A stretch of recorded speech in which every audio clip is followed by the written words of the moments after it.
Judging is all about dealing with controversies. I am not afraid of controversies.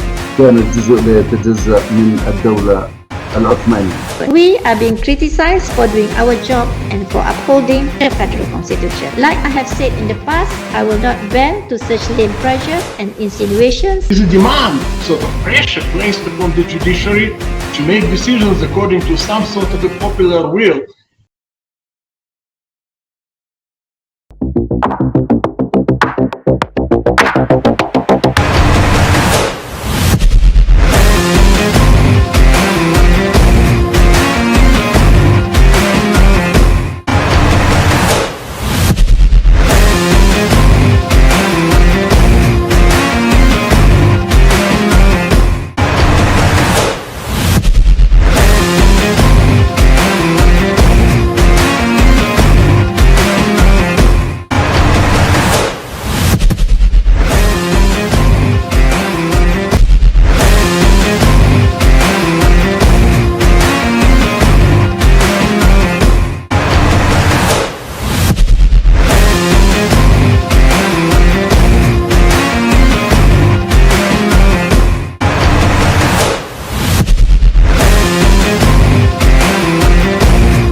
It's a wonderful initiative.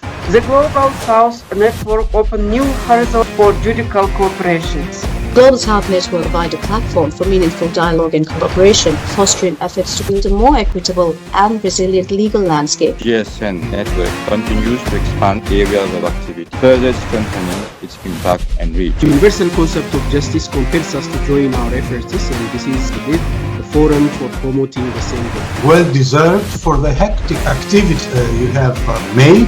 I am astonished, I am amazed, I was impressed.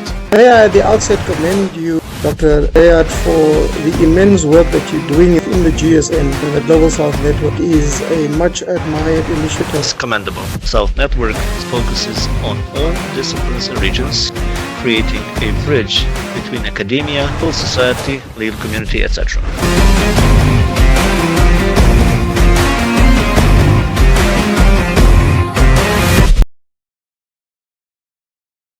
I welcome you to the 26th seminar in Phase 4 of our International Interdisciplinary PhD in Progress weekly seminar series, organized by the Global South Network.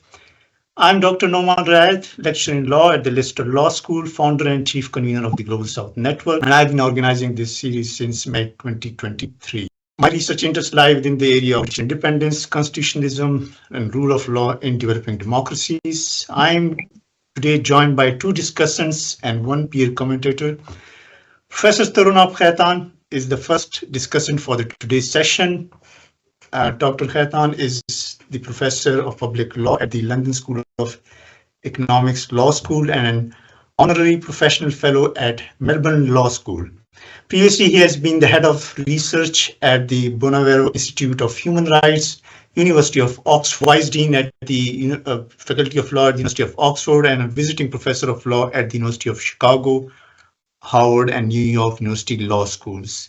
Dr. Rohit D is the second discussant for today's session. He is an associate professor at the Department of History, Yale University. Dr. Rohit is a lawyer and historian of modern South Asia and focuses on the legal history of the Indian subcontinent and the common law world. He is also interested in comparative constitutional law. His book, titled A People's Constitution, Law and Everyday Life in the Indian Republic, was published in 2018 with Princeton University Press. His second book, titled Assembling the Indian Constitution, co-authored with Ornith Shani, was published in 2023. Niklas Plaetzer is the peer commentator for today's session. Niklas is a PhD student in the Department of Political Science, focusing on political theory and comparative politics. His research interests include democratic theory, constitutionalism, critical theory, and the politics of social movements.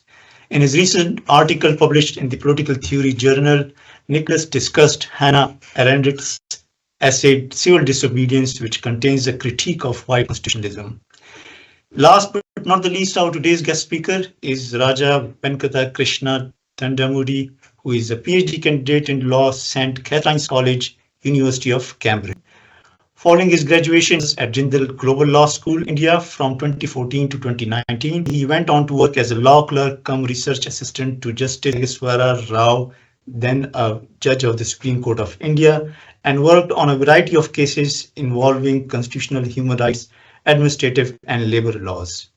After the clerkship, Raja completed his LLM in legal theory at the New York University School of Law as a Dean's Graduate Award Scholar. Today, Raja will present part of their PhD project titled Strategic Engagement with Colonial Law in British India, Normative Posturing, and the Emergence of Colonial Constitutionalism. Raja, you have 30 to 35 minutes for your presentation, followed by 5 minutes for comments, questions from both the discussant and peer commentator. If time permits, we'll then have a 15-minute question and answer session with attendees. The screen is now yours. Thank you, Dr. Riyad. Thank you very much, everyone, for taking time out and coming to this seminar here. And I'm quite grateful for this opportunity to speak at the Global South Network. And for that, I'm quite thankful to Dr. Riyad and the other organizers at the Global South Network. Also for organizing such a brilliant panel of commentators. And I'm quite thankful to Professor Khaitan, Professor Day, and Niklas for taking time out and, agreeing to comment on my work.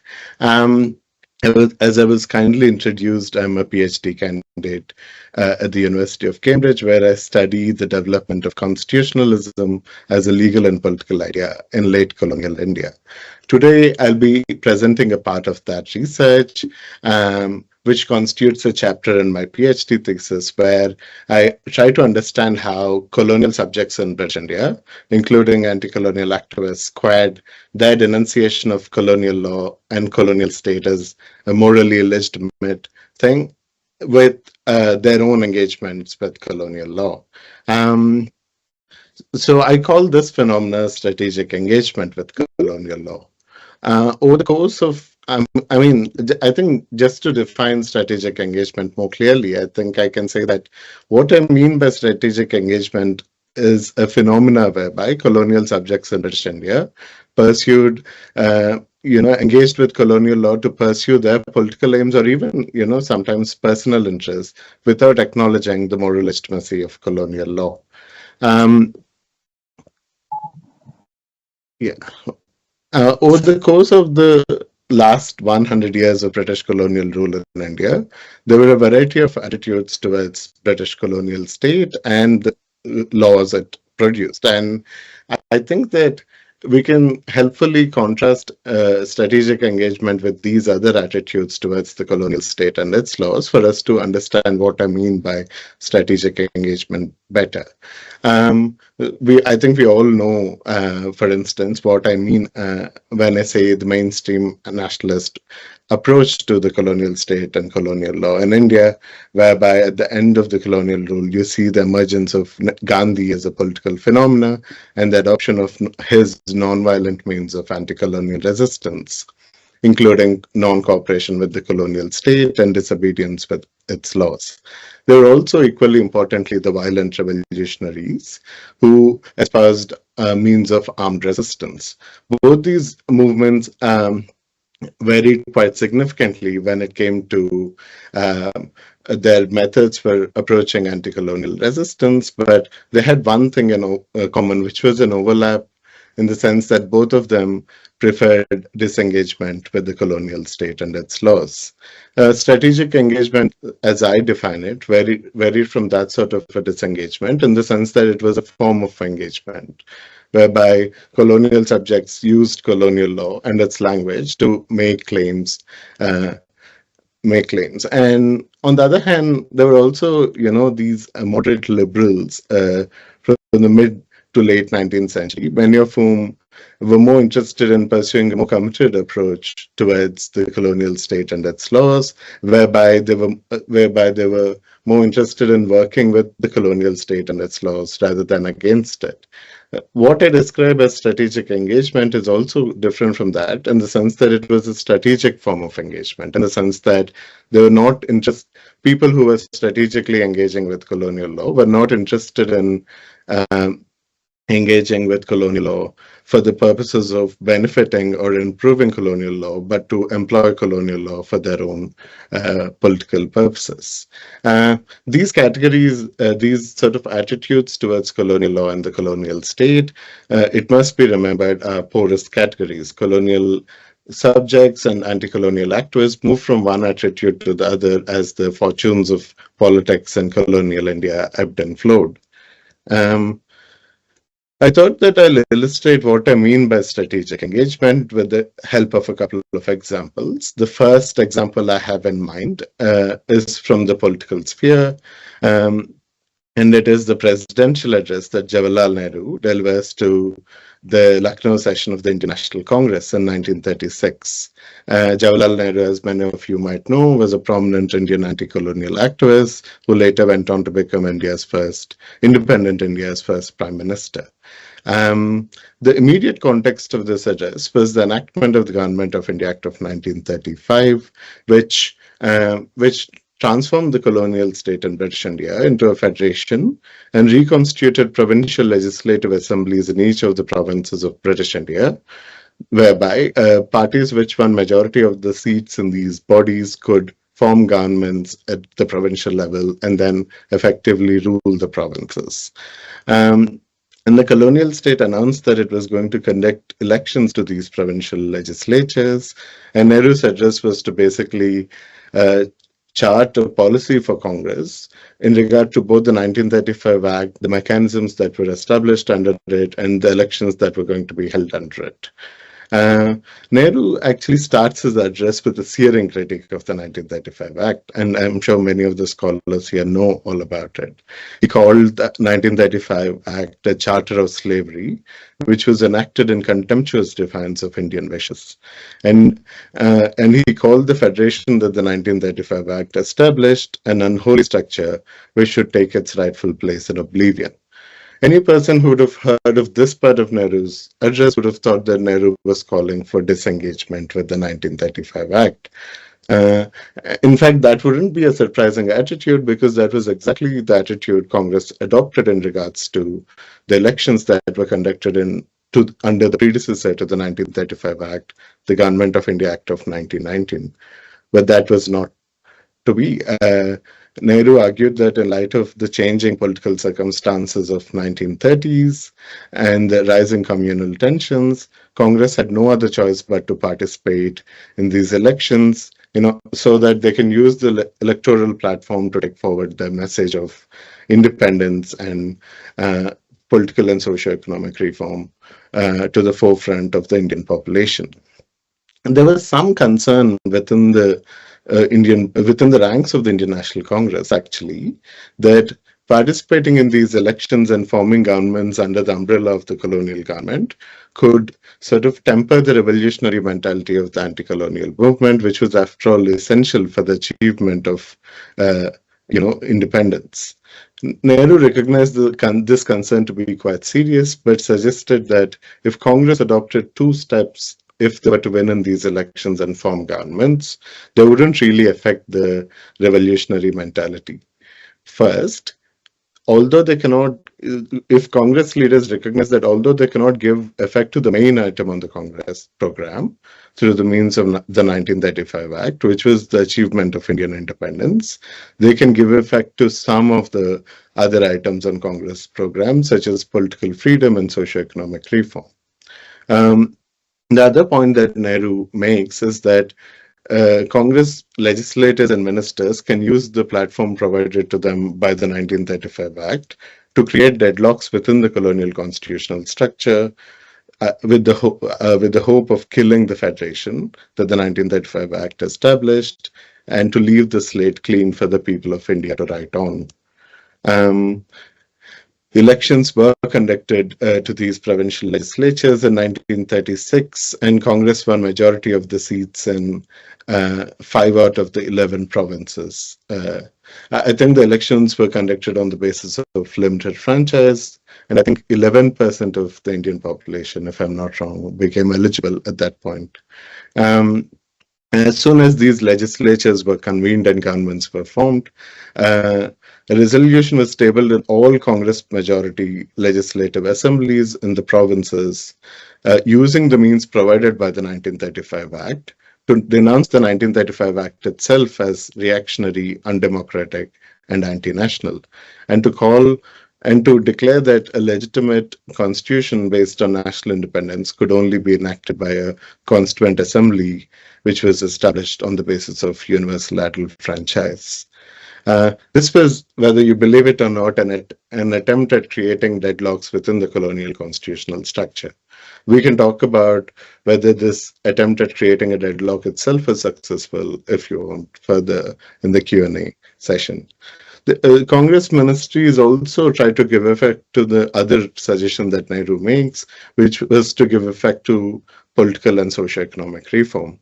So as soon as these governments were convened, a series of decisions were taken to enlarge a large number of political prisoners from British colonial jails in India, and to withdraw a series of repressive orders which imposed censorship and ban on assemblies.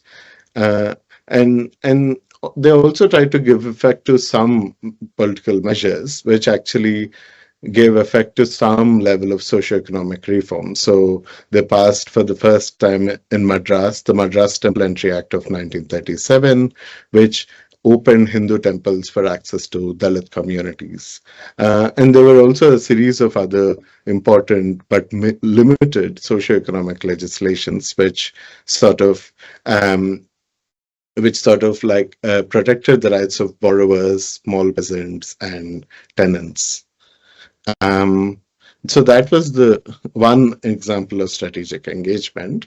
And the other example of strategic engagement I have in mind is the fact that anti-colonial activists frequently petition courts in British India, demanding the protection of their civil liberties and enforcement of the constitutional limitations on the powers of the colonial government to further their political causes, or to free themselves to further their political causes. In return, courts in British India demonstrated an unparalleled appetite for such litigations in order to kind of bolster their position within the larger colonial state network, and to also sort of reconsider their relationship with the British subjects in India. I'm sure many of you know, but courts in British India even set aside as unconstitutional wartime emergency legislations during World War II, when courts in Britain themselves were reticent to sort of interfere in cases involving almost exactly similarly worded legislations. None of these points on this slide are original to my research, but are borne out by the works of, especially by the work of Rohit Day, who's in the call here today. And if you're interested in any of these points, I would particularly refer to his chapter, I think, on the federal court's career during World War II, which he called Emasculating the Executive.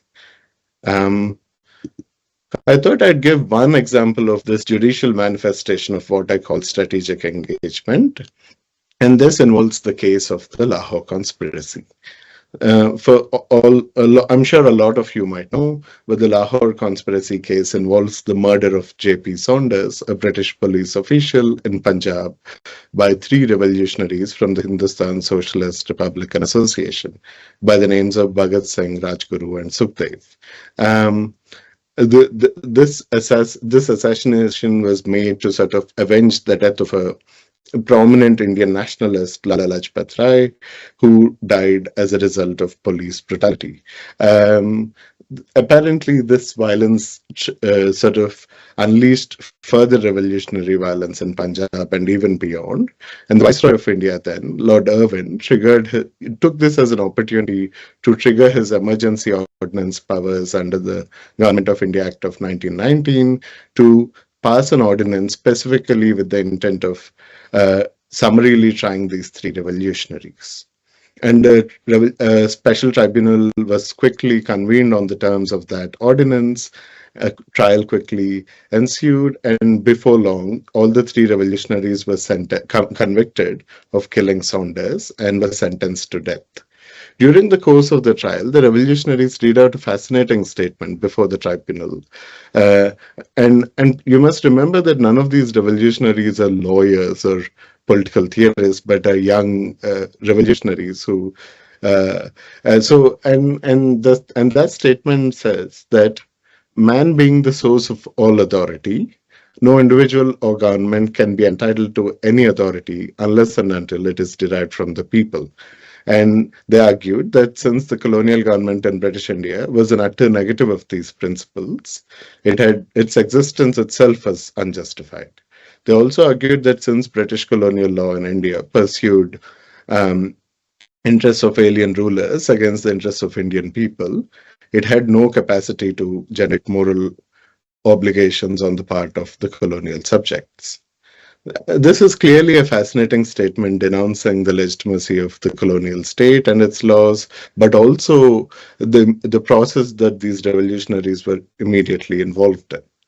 The fact that these revolutionaries actually denounce the colonial law in this manner did not ever mean that they would not engage with colonial law. As soon as the tribunal gave its decision, their lawyers adopted a variety of legal tactics to postpone or even nullify the death sentences. For instance, they issued a legal notice to the Secretary of State for India, who is the cabinet minister in charge of Indian affairs, threatening to sue him if he did not withdraw the death sentences, because only the tribunal which imposed them could warrant their execution. And since the special tribunal that was constituted to try the revolutionaries was dissolved, the death sentences could not be enforced. They also argued that the revolutionaries were witnesses in another upcoming case and that their lives must be preserved so that they can serve justice in that other case. Finally, they also although the ordinance establishing the tribunal barred the jurisdiction of the Lahore High Court, the revolutionaries approached the jurisdiction of the High Court by filing a writ petition of habeas corpus. When the High Court also turned down the revolutionaries' application on the ground that its jurisdiction was explicitly barred by the Viceroy's ordinance, as a last-ditch attempt, the lawyers of the revolutionaries decide to file an appeal to the Judicial Committee of the Privy Council, which was the apex court for all of the British Empire, by challenging the constitutional validity of the ordinance establishing the special tribunal. What is interesting is that when the lawyers decide to approach the Privy Council, Bhagat Singh and his revolutionary comrades actually were initially quite hesitant to agree to that appeal, and in fact they had to be prevailed upon by well-wishers, including Congress leaders like Motilal Nehru, to launch this appeal in order to lay bare the injustices of British colonial rule for the world to see. And on this ground, I think they agreed to launch this appeal. And the appeal before the Privy Council itself was quite an unsuccessful and short affair. And the Privy Council announced that it would not interfere in the emergency discretionary decisions of the Viceroy, and it upheld the constitutional validity of the ordinance and upheld the death sentences that it enforced. And on the basis of those conclusions, the revolutionaries were executed on 23rd March of 1931. I came across some interesting letters between a couple of colonial officials in India who expressed their surprise by the distinctly adversarial approach that the Privy Council adopted in this case. Although the attempt at strategic engagement with colonial law in this case itself was unsuccessful in the sense that the revolutionaries were executed, it shows that even revolutionaries were willing to strategically engage with colonial law in order to sort of further their political causes, even if they were unwilling to use it for their own sake. And these were some other instances where the jurisdiction of courts in British India were invoked by anti-colonial activists to make a political point, even if they were not really of the opinion that the colonial law itself was unjust. A lot of them, in fact, were revolutionaries and radical nationalists who definitely would not have believed in the legitimacy of the colonial state or its laws. I mean, I'll not delve into this point, but I think it is interesting that colonial subjects in British India obviously had to espouse this attitude of strategic engagement, because the colonial state, and I think it's a reflection of the fact that the colonial state itself had a fairly ambidextrous attitude towards its laws.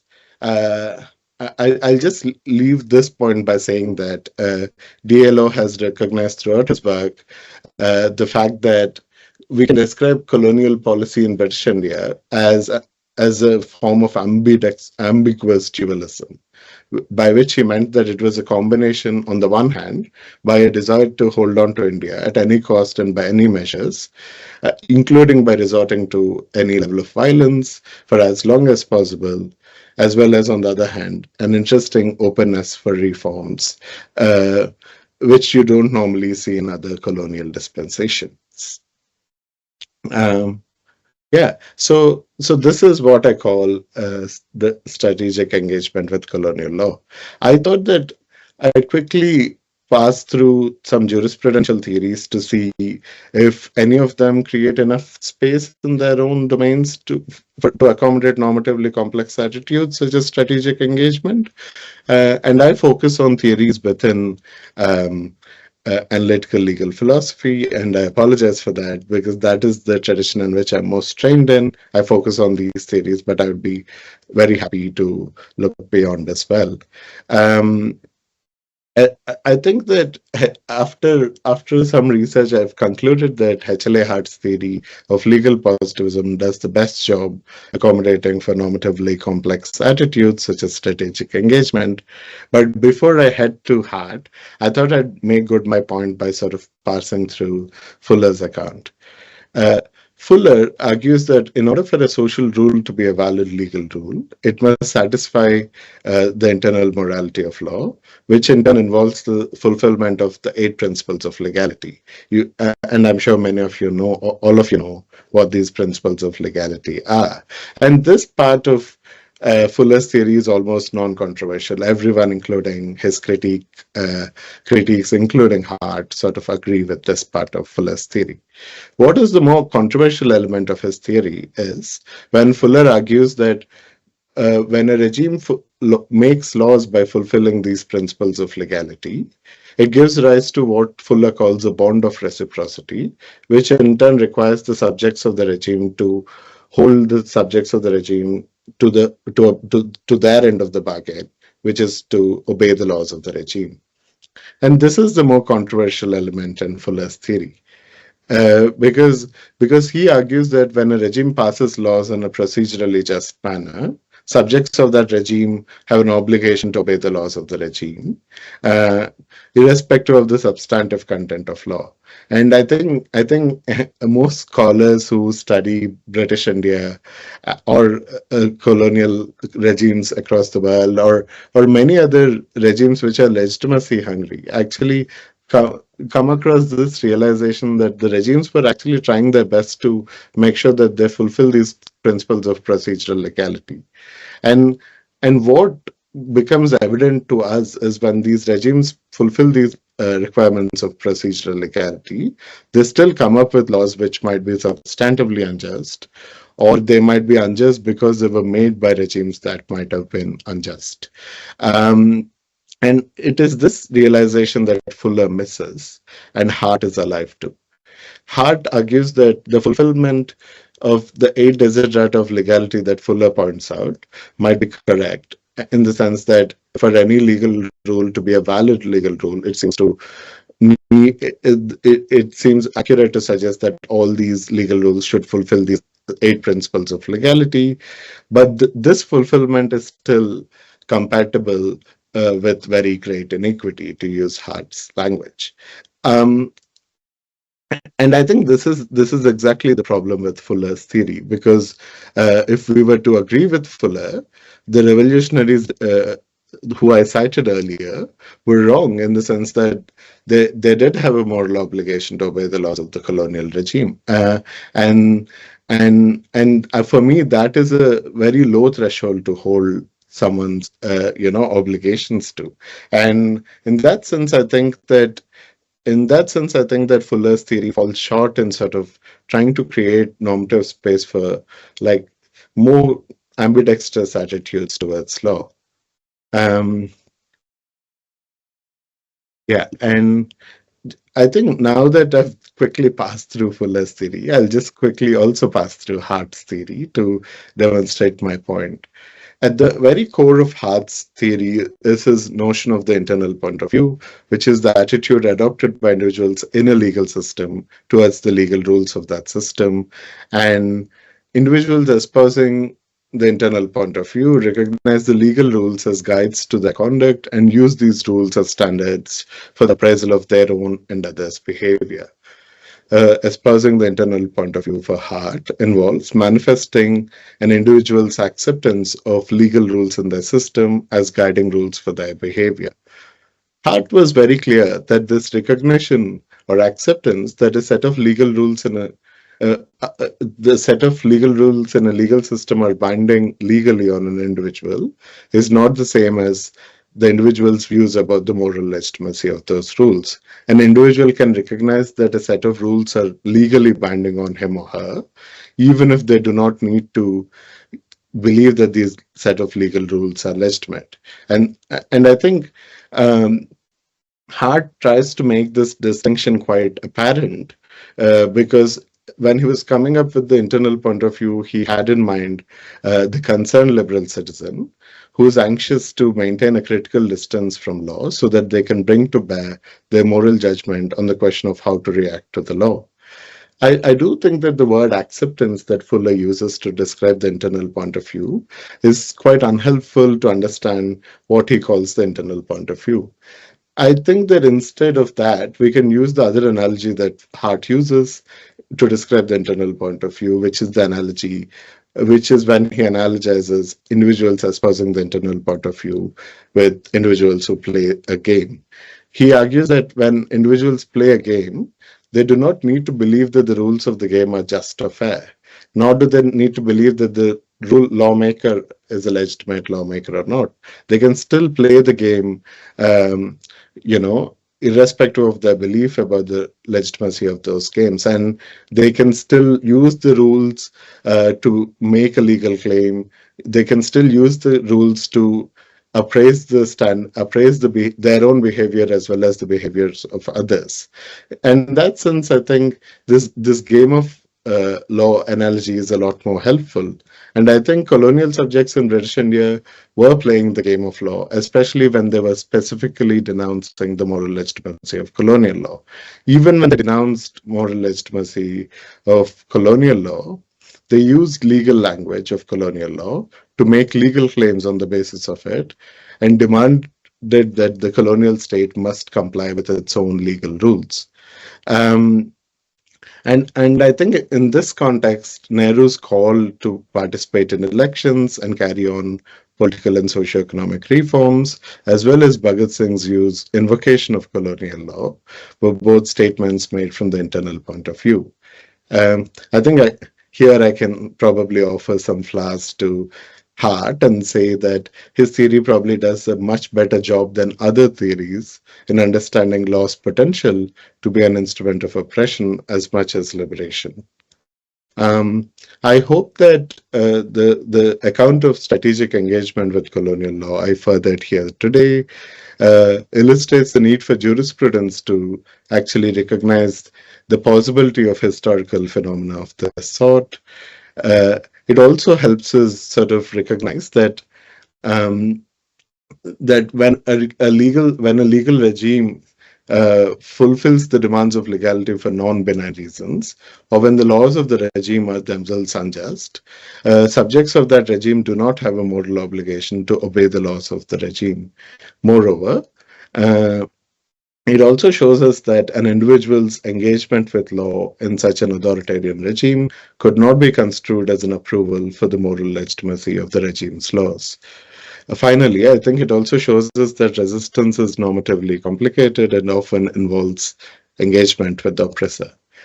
I hope that what I call strategic engagement can be understood to mean that it is a phenomenon whereby I think that what I call strategic engagement was and remains like an important means through which subjects who are alienated and oppressed by their oppressive ruler engage and resist in a legal system. And I think this is quite true beyond the temporal, political, and geographic confines of late colonial India, which I examine.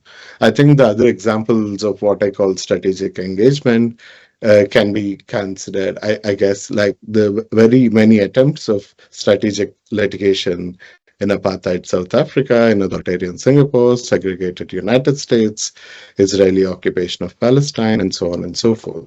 I hope that this historical and theoretical account of strategic engagement can start to give us a blueprint for understanding similarly ambidextrous attitudes towards law and other regimes which are authoritarian, both past and present. Thank you.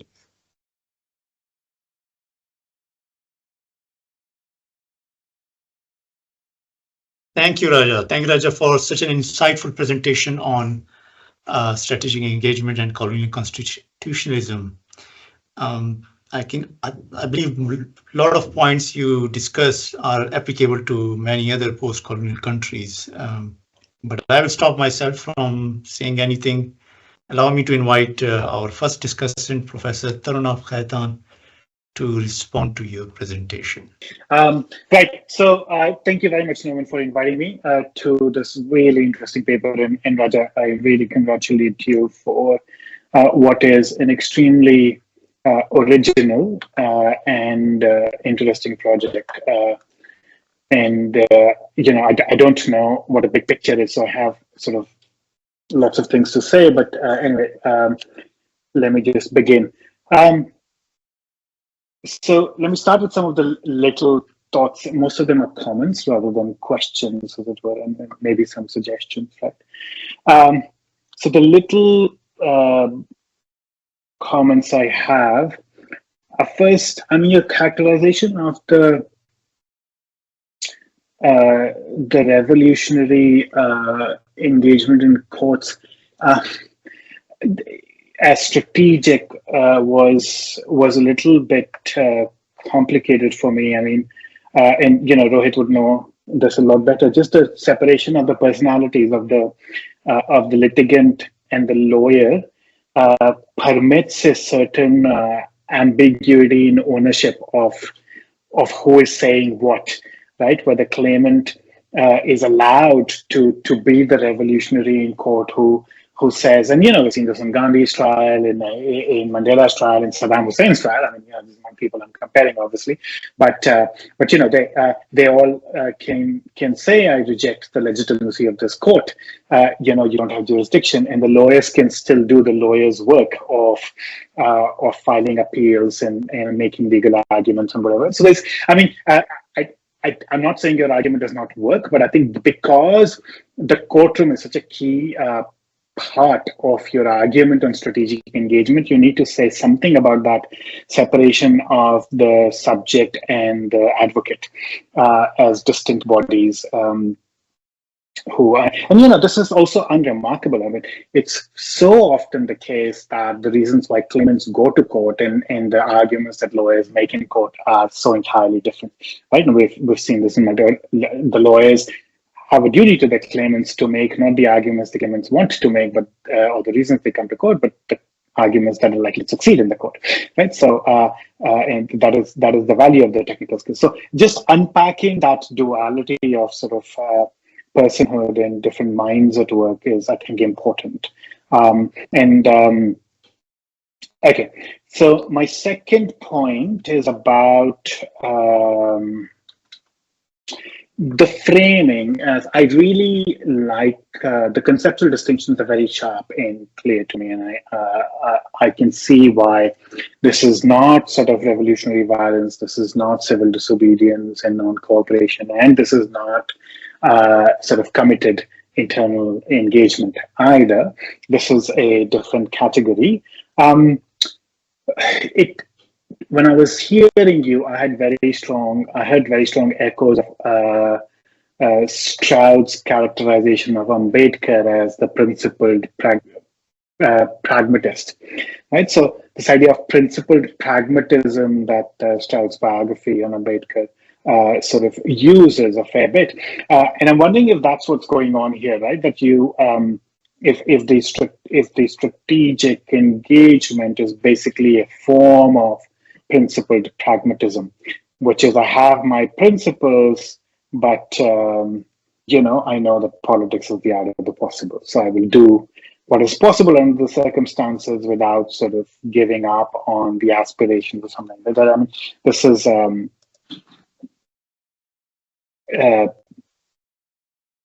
maybe, I mean, I would, if you haven't seen his book, I would certainly, and there's a lot of work on Ambedkar sort of straddling principle and pragmatism, where the later radical principled Ambedkar would criticize his own pragmatic earlier self and say, etc.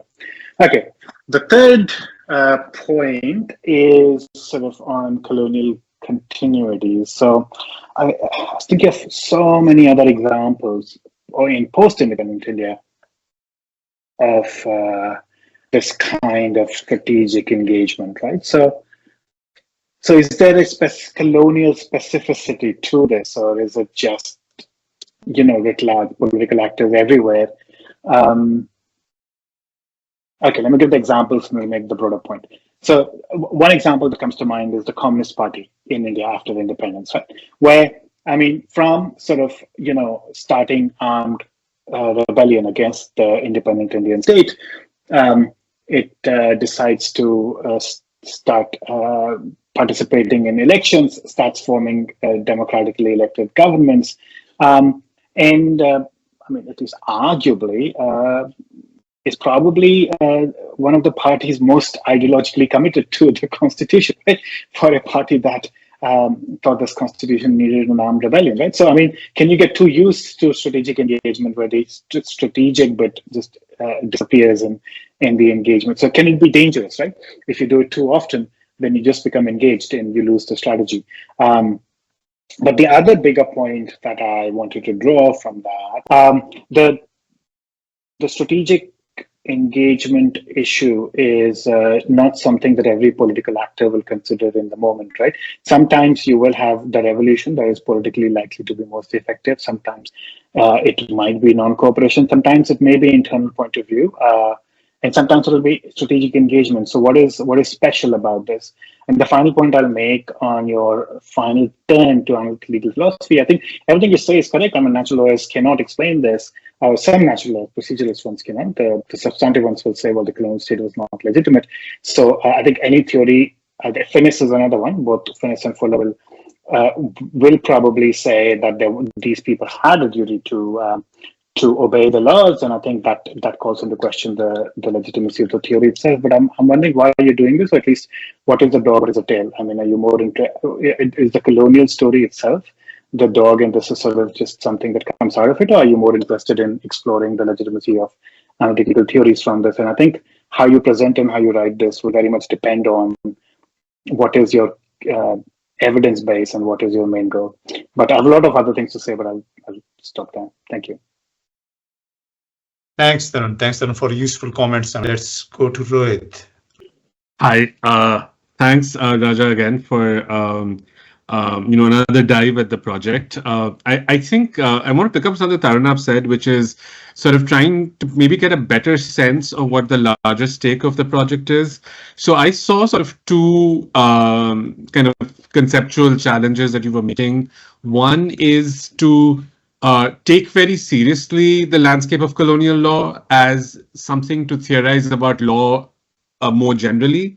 I think in a lot of traditional common law, UK-based scholarship, the colonial world is presented as an anomaly, right? So this was clearly a deviation. It's not something, it was a mistake. It was a distortion of law. So, we can't see this as a site to kind of build models or theorize from. If at all, it is political in a kind of crude way.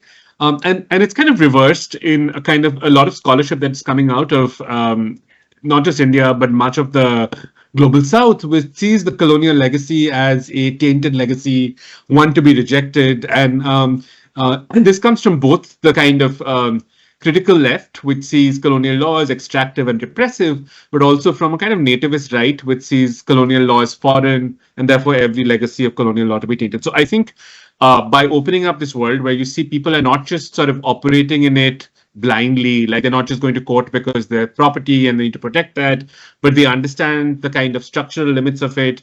They believe in a certain kind of colonial common law, rule of law, even when the executive does not, and they're trying to find ways to kind of make it stick. I think that opens up a really great space. So I think my questions are sort of three that I want to put out. The first is kind of a big question that many of us, including Tarun and I, have been grappling with, which is what is colonial about colonial laws, right? So is it they were not representative, but so many laws, including much of common law, is not? Is it because they were repressive of rights? Much of post-colonial law is. So what is the kind of problem with colonial law? Why does it pose a kind of problem to people theorizing now, but even people then, right? So, there's no correct answer to this, but I think there needs to be a kind of articulation that comes to me for the project.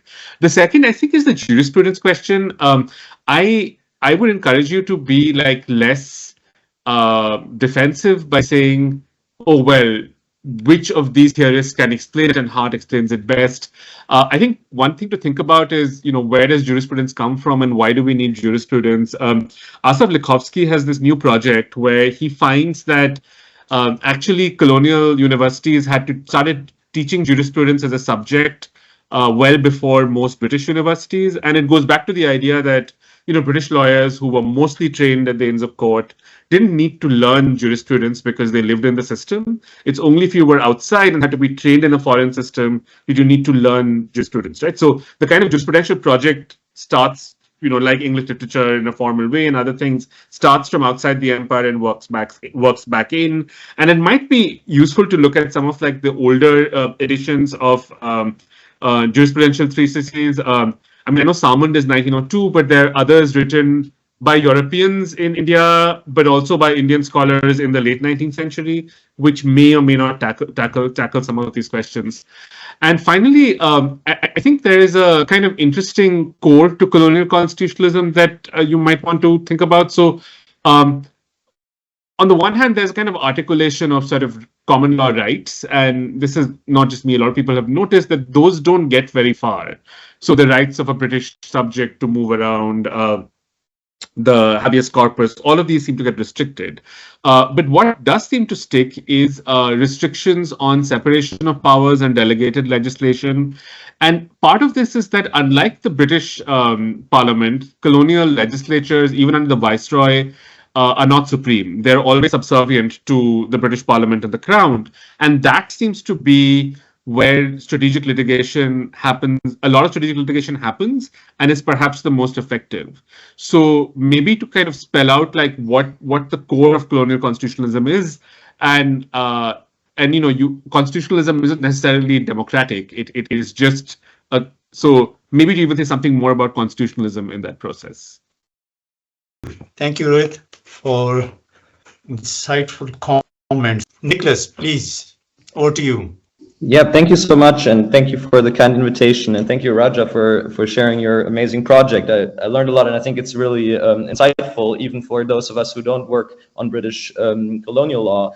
And maybe some of the questions I want to ask you are really in the sense of how far does it travel, and what are sort of the conceptual outlines of what you're trying to get at. And so let me maybe group this into two main questions. So the first one is really, is this a theory of the law that you're developing, or is this really a theory of subjectivity, or something like a theory of the inner viewpoint? Because that's kind of what I understood you to be ultimately getting at, that you're drawing from heart, but actually not so much on the side of what's the nature of positive legal order, but rather what's the nature of the subjectivity of that inner viewpoint that relates to it, which I think is sort of a provocative, interesting move. but which kind of like pushes out of view, I think, maybe, or risks to push out of view what you're actually interested in, which is colonial law. And so, this also relates to the one question that you sort of got at the beginning, which is, how does strategic relate to instrumentality? And on one of your slides, you said it's not the same, it's not purely instrumental. But then is this a theory of, a legal subjectivity, or is it really a subjectivity of political actors as they relate to law and legal forms that tries to disentangle the strategic from the instrumental? And maybe you could say a little bit more about what that means. I think you had some wonderful formulations in terms of complex normative structure, etc. But I wonder whether it's really a theory of law, if that's what's at stake, or if it's a theory of the subjectivity of action. And then secondly, and this sort of relates to it, is regards to your sort of adoption of the Hartian positivism against Fuller. And I was wondering to what extent maybe this kind of dichotomy really of the kind of positivism versus a very strong natural law position, like there's a whole universe in between that. And I think actually the universe that you're showing is in between that in some sense. And so by making it a theory of the inner viewpoint, I fear that maybe you're actually missing the legal theorizing that these revolutionary anti-colonial, not just actors, but thinkers were engaging with, or were not just engaging with, but developing and inaugurating. And so, this, in my own work, I have an article on Luiz Gama, the Brazilian abolitionist, who was, drawing on the law of Brazilian empire, in Brazil in a legal pluralist order where it wasn't clear what legal code still has a kind of normative validity. But what I wanted to do in that article is to say it's not just strategic, because in drawing on these old codes and in doing something like the Indian anti-colonial thinkers you're bringing here also did, in drawing on that, unexpected things happen sort of in the action. And so you're building a new kind of law, and there's a kind of a legal pluralism that emerges from the practice of that strategy. So even if you might relate to the law strategically, your own action kind of escapes you, and you find yourself inaugurating new legal grammars in the process.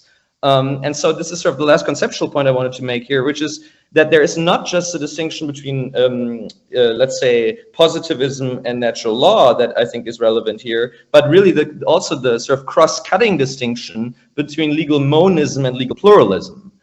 Not every legal monist is a positivist, and and vice versa.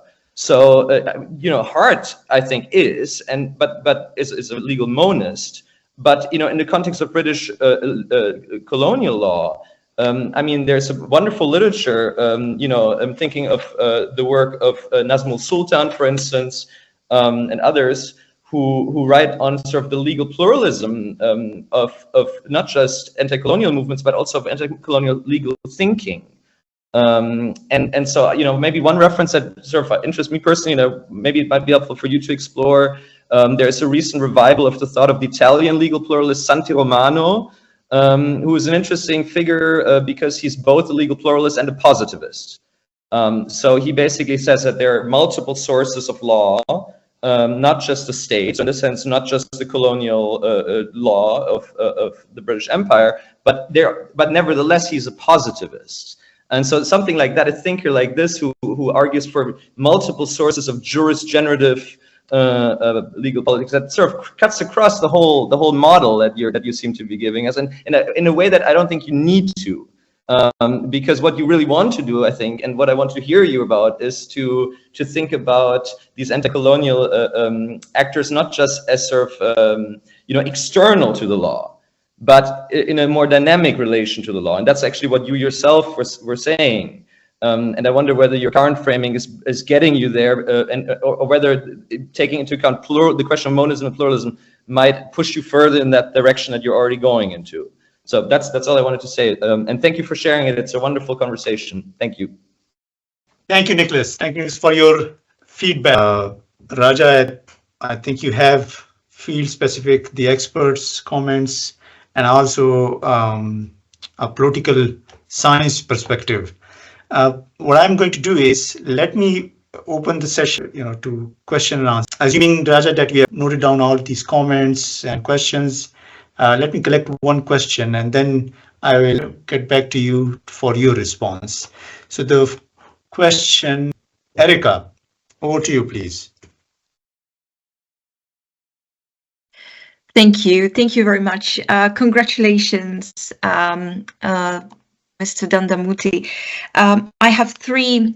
It's not a question. It's just a note. I lived in India for 4 years, and I admired the country enormously, endlessly. So my first recognition would be congratulations to anniversary of the Constitution of India. It serves as a masterpiece to many democracies, new and old. You have fighted enormously for your freedom, and there are many freedom fighters to be celebrated forever.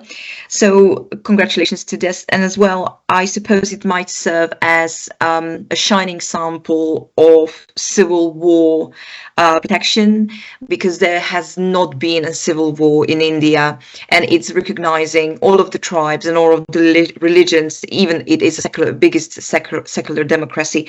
So because how the Constitution of India has been scripted and made very detailed, and it's a detailed masterpiece. Thanks to that, there is still a peace in India, I suppose, from my legal science, comparative legal science opinion. The second recognition from my side would be the tribal laws, that your Constitution is recognizing and scheduling the tribes.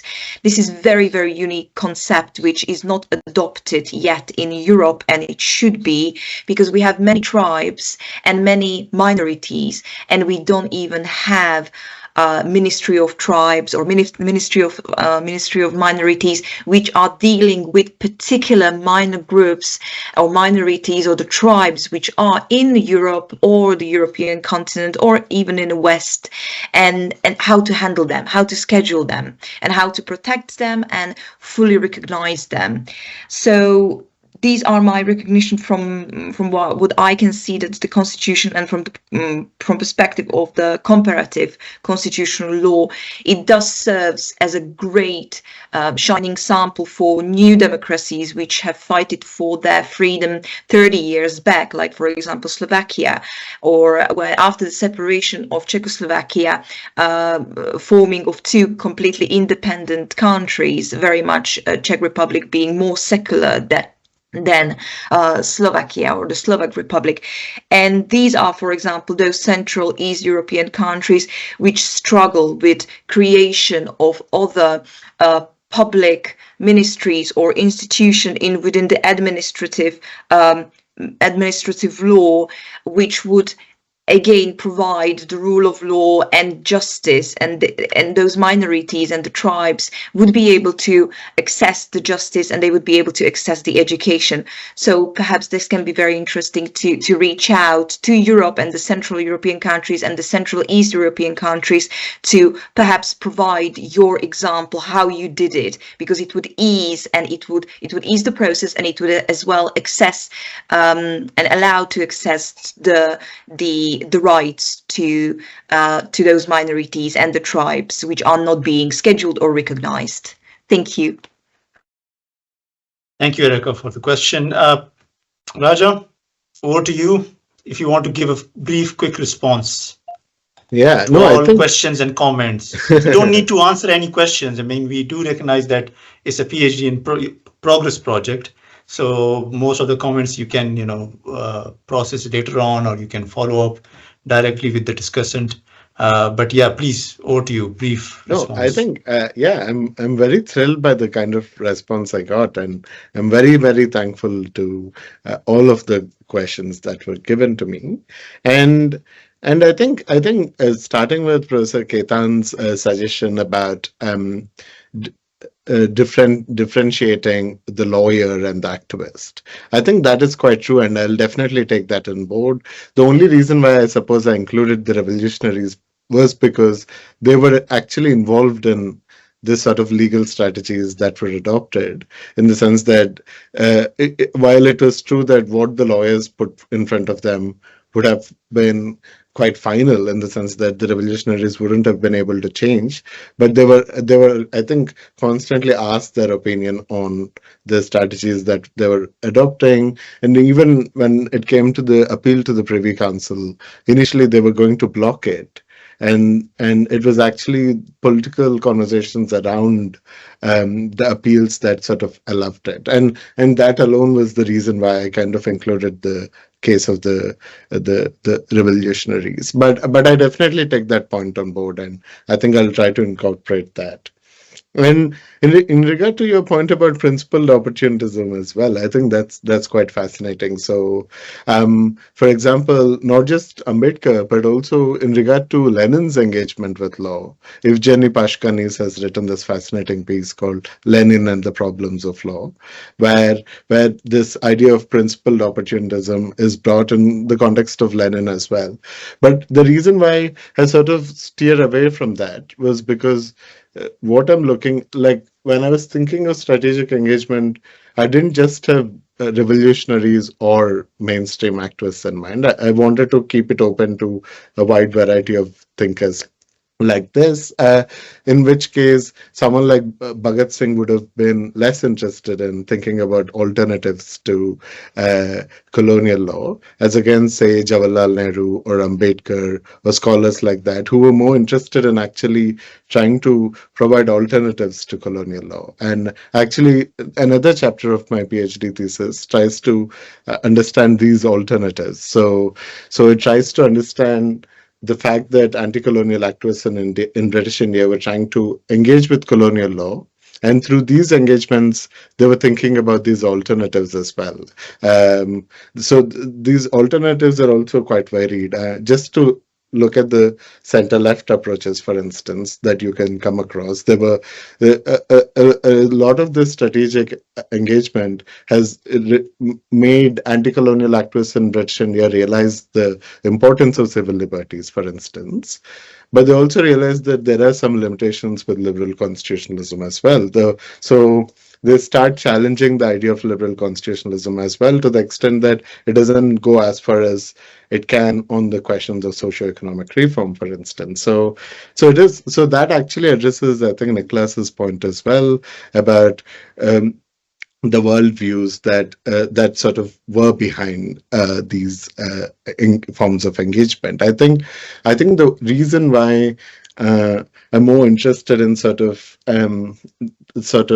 trying to, the reason why I want to maintain this level of, I suppose the reason why I want to maintain this level of neutrality is because whereas some of my actors were interested in, alternatives, and were probably also committed to the supremacy of law, generally speaking, some others were probably not that interested in those questions at all.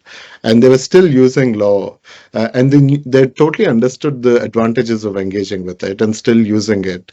So I suppose, you had some Oliver Wendell Holmes kind of a bad man, as well as, your more benign individuals who are committed to sort of further a principled alternative to the behemoth that they were contesting. And I thought that I'll address one point Sadeh made in regard to what is colonial about colonial laws. I mean, this is, in fact, it's been, I think, a decade since, and scholars of colonial constitutionalism have been examining this question, and as Professor Day himself recognized, it's a very complex question. One can simply just say that it's a law is colonial if it was made during the colonial era, but I think it is also it also raises other further questions about who gets to make these laws and what involvement Indian actors had in the enactment of these laws or the development of these common law principles.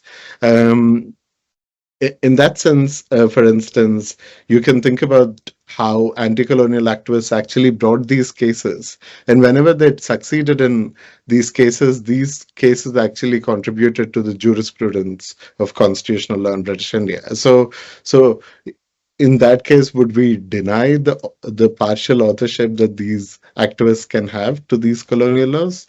And even they also, when the Congress party forms governments after the 1935 Act, they pass a series of progressive legislations. They sort of pass a series of laws to protect the rights of petty peasants, of tenants and borrowers and things like that. Obviously, they don't really fit with the stereotypical understanding of colonial law. But there's nevertheless still colonial laws, I suppose, in the sense that they were passed during the era of British colonial rule in India. So I just think that the answer to that question, I agree, is quite complicated, but it sort of bodes to the complexity of colonial law itself and the sort of variety of authors that were involved in making these laws possible, from the oppressive, military official on the one hand to the limitedly elected Congress governments in these provinces on the other hand. So I definitely take that point, Professor Day. Thank you, Raja, for your insightful presentation. Your project clearly appears to make a valuable contribution to the broader literature on colonial constitutionalism. Many thanks to Professor Khaitan, Dr. Rohit, and Niklas for their useful comments, and to everyone who attended the session. The Global South Network warmly welcomes PhD students from any discipline and any part of the world to share their projects and receive interdisciplinary feedback. Anyone interested in presenting their work or participating in a session can contact me at the email address that I'm going to type in the chat box. Same time next week, let's meet our next guest speaker, Aditya Sharma, PhD candidate, Sciences Po Law School, France, who will present their PhD project titled Mahabharata and Ramayana as Stories in International Law on 9th of July, 3 to 4 UK time. Take care, look after yourself, have a wonderful day. Bye-bye. Thank you very much, everyone, for the comments. Thank you, Dr. Riyad. Thank you. Thank you, Dr. Riyad. Thank you.